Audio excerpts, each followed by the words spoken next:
नमस्कार, आप देख रहे हैं 4 PM और मैं हूं आपके साथ निधि तिवारी। जिस दिन भारत के नए chief justice of India BR Gavai CJI के तौर पर शपथ ले रहे थे, उसी दिन उन्हें देश की महामहिम राष्ट्रपति के द्वारा एक पत्र थमा दिया गया, जिसमें उन्होंने सुप्रीम कोर्ट से 14 सवालों के जवाब मांगे। और अब इस पर CJI गवई ने तगड़ा जवाब दिया है। और केवल CJI गवई नहीं बल्कि सुप्रीम कोर्ट के वो जस्टिस जिन्होंने इस मामले पर फैसला सुनाया था कि राष्ट्रपति और राज्यपालों को 3 महीने के अंदर बिलों को पास करना होगा, उन्होंने भी इस पर ऐसा जवाब दिया है कि मोदी जी बहुत बुरी तरह से फंस गए हैं। तो क्या कुछ हुआ है, एक एक कर आपको बताएंगे। सबसे पहले फटाफट आपको पूरा मामला बता देते हैं। दरअसल सुप्रीम कोर्ट ने 8 अप्रैल को एक ऐतिहासिक फैसला दिया था। इसमें तमिलनाडु के राज्यपाल और देश की राष्ट्रपति के लिए राज्य के विधायकों पर फैसला लेने की समय सीमा तय कर दी गई थी। सुप्रीम कोर्ट ने कहा था कि राज्यपाल और राष्ट्रपति किसी भी राज्य के विधेयकों को ज्यादा समय तक रोक नहीं सकते। इसमें राष्ट्रपति और राज्यपालों को विधानसभाओं से पारित विधेयकों पर निर्णय लेने के लिए 3 महीने का समय दिया गया। इसी फैसले को लेकर खूब हंगामा मचा था। बीजेपी के तमाम नेताओं ने सुप्रीम कोर्ट के इस आदेश की खूब आलोचना की थी। यहाँ तक कि उपराष्ट्रपति जगदीप धनखड़ ने भी सुप्रीम कोर्ट के इस फैसले की आलोचना करते हुए यहाँ तक कह दिया था कि सुप्रीम कोर्ट सुपर संसद की तरह काम कर रहा है। और बीजेपी के सांसद निशिकांत दुबे ने तो क्या क्या कहा था, आपको याद ही होगा। और फिर सुप्रीम कोर्ट का ये फैसला एक बार फिर से अब चर्चा में आ गया, क्योंकि राष्ट्रपति द्रौपदी मुर्मू ने इसी फैसले पर सवाल उठाते हुए 14 सवाल सुप्रीम कोर्ट से पूछ लिए। और आश्चर्य की बात यह है कि अगर भारत के राष्ट्रपति को सुप्रीम कोर्ट से कोई जानकारी चाहिए, वो पत्र लिख सकती थी, लेकिन उन्हें सार्वजनिक करने की जरूरत नहीं थी। पर वो पत्र को सार्वजनिक करके एक दबाव डालने का प्रयास था, वो भी सुप्रीम कोर्ट पर। इसी को लेकर अब CJI BR गवई ने जवाब दिया है। खबर देखिए जनसत्ता की, ये आज ही की खबर है और लिखा है न्यायपालिका, कार्यपालिका और संसद में सुप्रीम कोर्ट।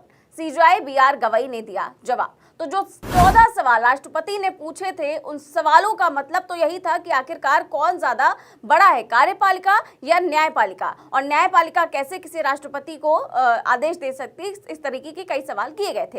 इसी पर जवाब देते हुए जस्टिस BR गवई ने क्या कहा, देखिए खबर में आगे लिखा है। CJI BR गवई ने रविवार को एक कार्यक्रम में कहा कि ना तो न्यायपालिका, ना ही कार्यपालिका और ना ही संसद सर्वोच्च है, बल्कि भारत का संविधान सुप्रीम है और तीनों अंगों को संविधान के अनुसार काम करना है।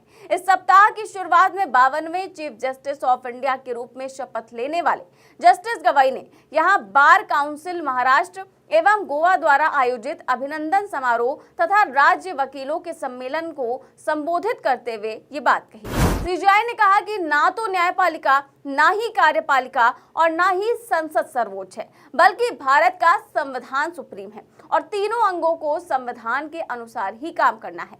जस्टिस गवई ने इस बात पर जोर दिया कि देश का बुनियादी ढांचा मजबूत है और संविधान के तीनों स्तंभ समान हैं। उन्होंने कहा कि संविधान के सभी अंगों को एक दूसरे के प्रति उचित सम्मान प्रदर्शित करना चाहिए। तो देखा आपने, बिना किसी का नाम लिए CJI ने बड़ी ही शालीनता से कह दिया, मोदी सरकार और राष्ट्रपति के सवालों का जवाब भी दे दिया कि देश में केवल संविधान सर्वोच्च है और हम संविधान के हिसाब से ही काम करते हैं। साथ ही साथ उन्होंने ये भी कह दिया कि कार्यपालिका और न्यायपालिका दोनों को एक दूसरे का सम्मान करना चाहिए।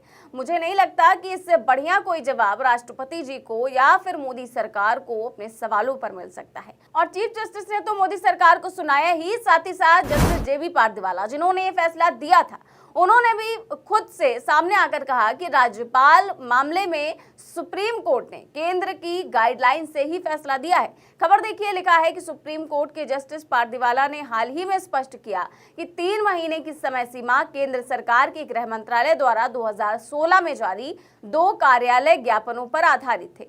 इन गाइडलाइंस में राष्ट्रपति के लिए विधेयकों पर निर्णय लेने की 3 महीने की समय सीमा निर्धारित की गई थी। सुप्रीम कोर्ट ने इन गाइडलाइंस को अपनाते हुए कहा कि इस समय सीमा राज्य विधेयकों पर देरी को रोकने के लिए आवश्यक है। कोर्ट ने यह भी निर्देश दिया कि यदि 3 महीने से अधिक की देरी होती है तो इसके लिए वैध कारणों को दस्तावेज में दर्ज कराना होगा और संबंधित पक्षों को सूचित करना होगा। इस फैसले ने यह सुनिश्चित किया कि राज्यपाल या राष्ट्रपति द्वारा विधेयकों को अनिश्चित काल तक लंबित नहीं रखा जा सकता। तो देखा आपने, जस्टिस जेबी पारदीवाला ने साफ कह दिया कि ये फैसला हमने यूं ही नहीं दिया है और अपने मन से भी नहीं दिया है, बल्कि हमने तो केंद्र की ही गाइडलाइन से फैसला दिया। 2016 में ही गृह मंत्रालय द्वारा ये गाइडलाइन बनाई गई थी कि किसी भी राज्य के विधेयकों पर 3 महीने के अंदर निर्णय लेना होगा और अगर नहीं लिया तो कारण बताना होगा। ऐसे में मोदी सरकार अब खुद ही मुसीबत में फंस गई है कि गाइडलाइन तो हमने ही बनाई थी। दरअसल इस मामले की शुरुआत तमिलनाडु के गवर्नर और राज्य सरकार के बीच हुए विवाद के बाद गवर्नर ने राज्य सरकार के बिल रोक दिए थे। इस पर जब तमिलनाडु सरकार सुप्रीम कोर्ट गई तो बहुत ही ऐतिहासिक फैसला सुप्रीम कोर्ट के 2 जजेस ने दिया था, जस्टिस जेबी पारदीवाला और जस्टिस आर महादेवन की बेंच ने। बहुत ये फैसला इसलिए दिया था क्योंकि ये तमिलनाडु की सरकार लेकर गई थी सुप्रीम कोर्ट में और तमिलनाडु की सरकार का ये कहना था कि जो राज्यपाल हैं, जो कि केंद्र सरकार द्वारा अपॉइंट किए जाते हैं, वो राज्यपाल विधानसभाओं द्वारा पारित किए गए विधेयकों को आगे ही नहीं बढ़ा रहे हैं, उनको मंजूरी ही नहीं दे रहे हैं, जिसकी वजह से बहुत सारे कामकाज, बहुत सारे बिल अटके हुए हैं। और सुप्रीम कोर्ट ने इस पूरे मामले पर एक्शन लेते हुए बिना राज्यपाल की मंजूरी के पहले तो सारे विधेयक पारित करवा दिए और ये भी कह दिया कि राज्यपाल के पास कोई वीटो नहीं है कि वो किसी भी हाल में विधानसभा द्वारा पारित किए गए किसी भी विधेयक को रोक सके। और सुप्रीम कोर्ट ने ये तक कह दिया कि अगर कोई राज्यपाल राष्ट्रपति के पास विधेयक भेजते हैं तो राष्ट्रपति भी 3 महीने के अंदर उस मामले में फैसला दे।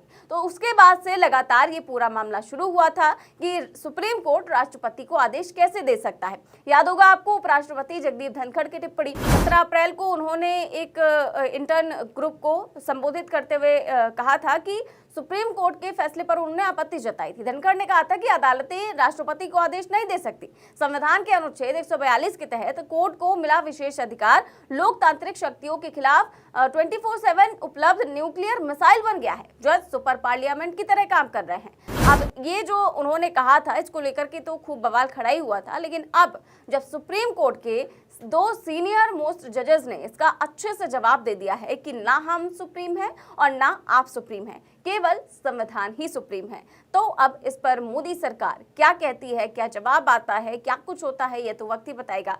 फिलहाल इस खबर में बस इतना ही। देश और दुनिया की तमाम बड़ी खबरें जानने के लिए देखते रहिए 4 PM न्यूज नेटवर्क। चैनल को सब्सक्राइब भी करें और ज्वाइन भी करें। नमस्कार।